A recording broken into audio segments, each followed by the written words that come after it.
just what is going on at RNZ. To corrupt Oscar Wilde, one article may be regarded as a misfortune, but 17 looks like carelessness. I am of course referring to the, in total now, 17 articles which have been identified as having a, shall we say, pro-Russia slant that have been published by RNZ online since May last year. Briefly, here's how it all shook down. On the 9th of June, RNZ published this article on the war in Ukraine. Note, it is written by Guy Falconbridge for Reuters, the international news agency. He's their Russia bureau chief. Not long after, a Twitter user in New York noticed the article on RNZ had this decidedly Russian spin to it. And then, Dan Brunskill, a New Zealand financial journalist, presumably with access to the original Reuters text, tweeted them side by side. Guy Falconbridge's Reuters article in red, and the RNZ version in green. Somewhere between the two texts, Ukraine's Maidan revolution became a violent one, Russia's annexing of Crimea happened after a referendum, and a pro-Western government suppressed ethnic Russians. There's a lot wrong there, not least of all the fact that Russia unilaterally annexed Crimea and a referendum of sorts came afterwards.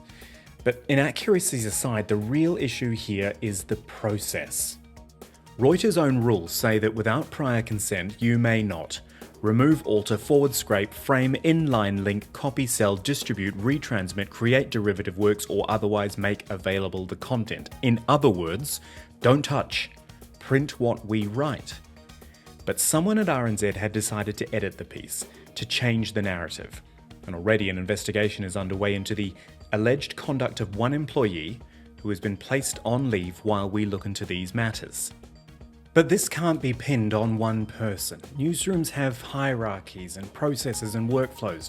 Person A's work has to be checked by person B and person C or D if necessary before it goes online, on air or in print. So what happened here? And indeed, as the beginnings of RNZ's own editorial audit have revealed, what happened here 17 times over. All these articles, just to do with Ukraine and the war, have been identified as problematic in one way or another. Believe me, I've seen some interesting copy in my time, where very clearly a person's views, perspective, background, whatever, has made its way into the journalism.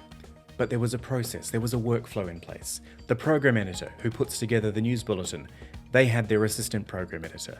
There was a dedicated script editor who looked at scripts from both in the studio and coming in from the field.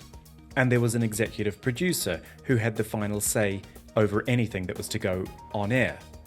It wasn't 100% foolproof, but copy was seen by multiple eyes and problematic texts were generally spotted.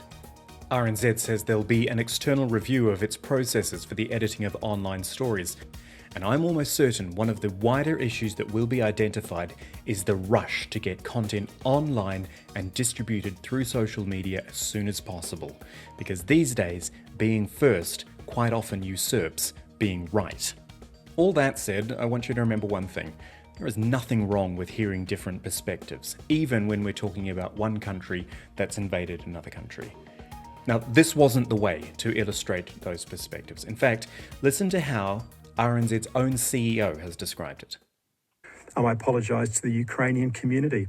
It's so disappointing that this pro-Kremlin garbage has ended up in our stories. It's inexcusable. But is that the right response? In a story where there's become a generally accepted good guy and a generally accepted bad guy, there can be a feeling that anything to do with the bad guy is not worthy of our attention.